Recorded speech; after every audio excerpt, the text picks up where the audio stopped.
বন্ধুরা আজ বানাবো রসবড়া। রসবড়া বানানোর জন্য ভিজিয়ে রেখেছি বিউলির ডাল। বিউলির ডাল প্রায় 4-5 ঘন্টা হয়ে গেছে ভিজিয়ে রেখেছি।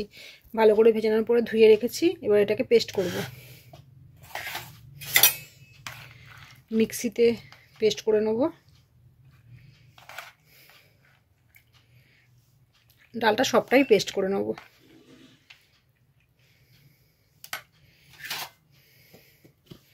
নিয়েছি এই 1 কেজি দুধ জাল দিয়ে নেব।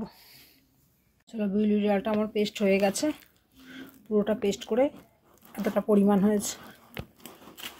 বাবা, তো নাড়তেই পাচ্ছি না, কিন্তু ফেনাতে তো হবে।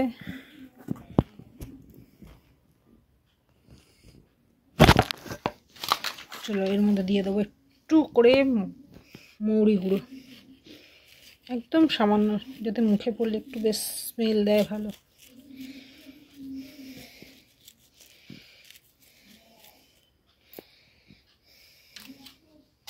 একটু সামান্য এর মধ্যে লবণ দিয়ে দেবো, অল্প পরিমাণ মতোই দিলাম, কারণ খাবারটা তো মিষ্টি মিষ্টি হবে।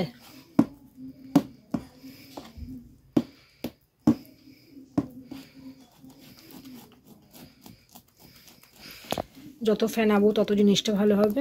এটা দিয়ে দেবো একটু এলাচ,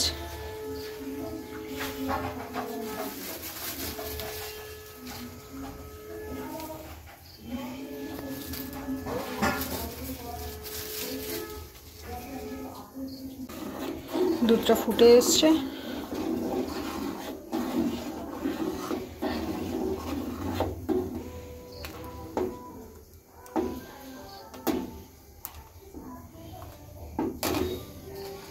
দুধটা দিয়ে দেবো চিনি।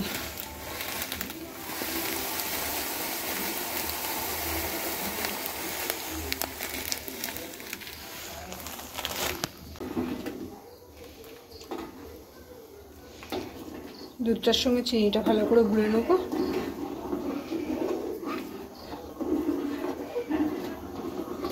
নামিয়ে রেখেছি, দুধ ফুটে গেছে, দুধ নামিয়ে রেখেছি। কড়াই তেল দিয়ে দিয়েছি, তেলটাও প্রায় আমার গরম হয়ে এসছে।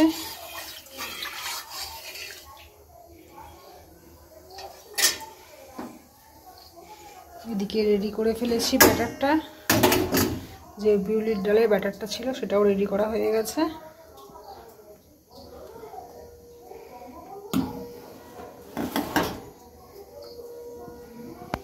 এই একটা দিয়ে আগে দেখলাম কেমন হয়, এবার সবকটা দিয়ে দেবো।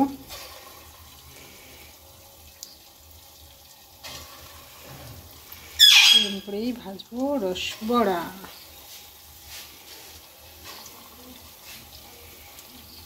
শীতের শুরুতে শুরু করলাম আজ রসবড়া দিয়ে।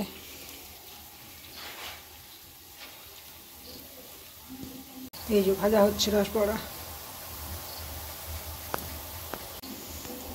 দেখো এই গোটা তুলে নেবো। এই গোটা হচ্ছে ফার্স্ট, একদম ফার্স্ট করেছি। এই গোটা হচ্ছে রসে চুপিয়ে দেবো।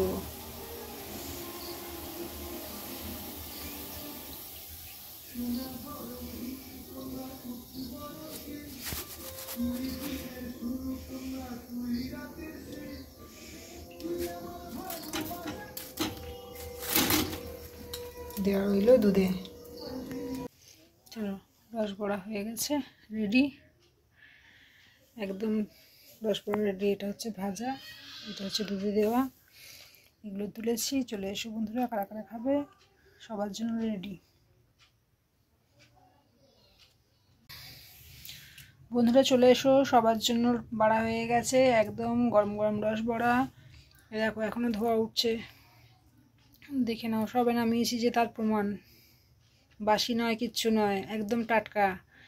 সবে নামিয়েছি, গরম গরম ধোয়া উঠছে। এটা একটু আগে করেছি, এটা এখন। আর এই যে ভাজা, ভাজাটাও আছে, যারা কেউ ভাজা খেতে চাইলে ভাজাটাও পাবে।